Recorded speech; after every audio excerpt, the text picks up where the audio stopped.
ഇപ്പോൾ മാങ്ങയുടെ സീസണാണല്ലോ. നമുക്ക് നല്ലൊരു മാങ്ങാച്ചാർ ഉണ്ടാക്കിയാലോ? മാങ്ങ പറിച്ചെടുത്ത് കഴുകി നന്നായി ചെറിയ ചെറിയ പീസായിട്ട് അരിഞ്ഞ് ഉപ്പ് തിരുമ്മി വെക്കണം.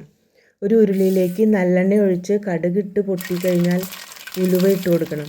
ഉലുവയും പൊട്ടിക്കഴിഞ്ഞിട്ട് വെളുത്തുള്ളി, പച്ചമുളക്, ഇഞ്ചി പേസ്റ്റ് ചേർത്ത് നന്നായി ഇളക്കണം. നന്നായിട്ട് വെള്ളം വറ്റുന്നവരെ ഇളക്കി വെള്ളം വറ്റിക്കഴിഞ്ഞാൽ അതിലേക്ക് അച്ചാർ പൊടിയും മുളക് പൊടിയും മഞ്ഞൾപ്പൊടിയും ചേർത്ത് നന്നായി ഇളക്കണം. ആവശ്യത്തിന് വിനാഗിരിയും കൂടിയും ചേർത്ത് നല്ലതുപോലെ ഇളക്കി മിക്സ് ചെയ്ത് നല്ല മണത്തിന് വേണ്ടിയിട്ട് കുറച്ച് കായപ്പൊടിയും കൂടിയും ചേർത്ത് വീണ്ടും നന്നായിട്ട് ഇളക്കി ഗ്യാസ് ഓഫാക്കി വെക്കണം.